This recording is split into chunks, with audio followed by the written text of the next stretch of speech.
Hi, Synopsis Movie here. Today we will see an American historical action drama and survival thriller film, called Emancipation. Spoilers ahead, take care and watch out. The film starts with Peter in Louisiana in 1863. He is spending his final moments with his family, wife Dodienne and kids Betsy and Scipione, before he is set to be moved to a new plantation in Clinton. After a while, Peter is forcibly removed from his home, but he fights the handlers so that he may return to his family. When one of the men turns a gun on Dodienne, Peter relents and is taken along with other slaves. One of the handlers describes Peter as being the best blacksmith. Peter and other slaves arrive in Clinton, where they are put to work and endure endless abuse and discrimination.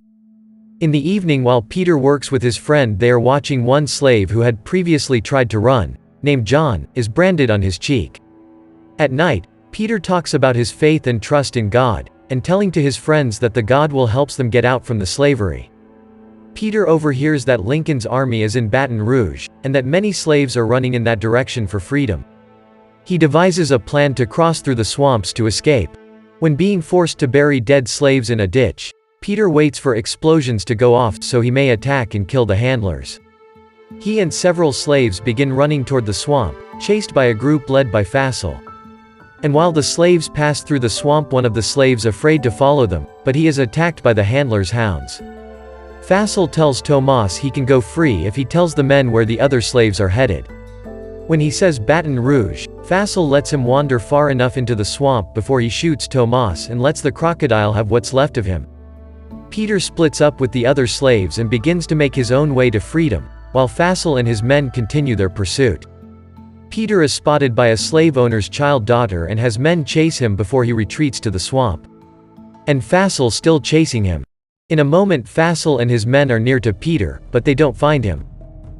When Fassel go out, Peter fights off a crocodile and tends to his wound while he hides in a tree. Fassel and his men stop for the night and cook a crocodile.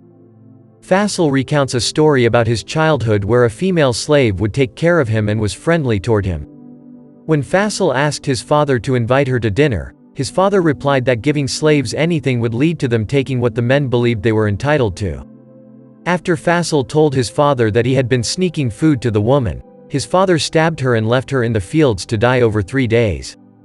Back on the other plantation, Dodienne is told that the plantation's owner, Captain Lyons, has sold her to another owner, and that she will not be taking her children and must marry another man. She prepares her children for separation. While working on a cotton machine, Dodienne sticks her arm in to injure herself and make her unable to be sold. Peter continues to do what he can to survive and also trying to keep himself warm. After a long time of foraging for food and water, he finds a tree hut, which contains a water and a little of coal. He climbs the tree and uses the smoke to take honey. But Fassel and his men are seeing the smoke. While they are coming to it, Peter uses a boat to go through the swamp. After passing it, he uses onions to mask his scent from the slave owner's dogs. He runs into John and gives him onions to mask his scent as well. When Fassel and his men get close, John climbs a tree while Peter hides. Fassel shoots John down and decapitates him when he will not give up Peter's location. At night, Peter comes across a burned-down house where the family has been murdered. He finds a slave girl and tries to carry her to safety, but she is gravely injured, before giving him a cross necklace and dies. A slave handler appears and attempts to take Peter in, but Peter manages to shoot him, along with Knowles. Before killing him, Peter tells Knowles he is the worst kind of person for supporting his abusers. In the morning, Peter gets closer to Baton Rouge as he hears the cannons of Lincoln's army. However, Fassel catches up to him and attempts to forcefully apprehend him. The Union soldiers arrive and shoot Fassel in the neck, killing him. They then bring Peter with them. Peter is taken to a camp where he is given medical attention and is then told he must enlist with the Union in order to ensure his and his family's freedom. Peter is then guided to a tent where photographers take pictures of his bare back to show the many lashing scars on his body, so that the rest of the world may see the horrors of slavery.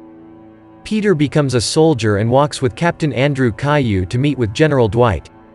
When Dwight questions Peter's motives and telling him that he is not fit for the combat, Peter responded by saying about his suffering and how steadfast in front of his abusers, also states that he will fight against the people that abused him. At dawn, the soldiers are tasked with infiltrating a Confederate camp and seizing their cannons. As the men charge into battle, many severe casualties occur, including Caillou and Peter also, when the cannon was shelled next to him.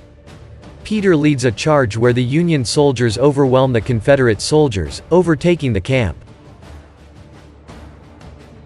The native guard marches through Peter's old plantation, where he witnesses lions being executed. The people on the plantation are declared that they are free, and they celebrate their news. Peter walks around and searches for his family, and after a while, he has a tearfully joyful reunion with them. They begin to pray. The ending text states that the image of the man Peter was based on became a world-known image and cry against slavery. On June 19, 1865, more than 4 million enslaved African Americans were recognized as free. Subscribe for more videos like this, turn on notifications, and leave a like to help the channel up. Thanks for watching.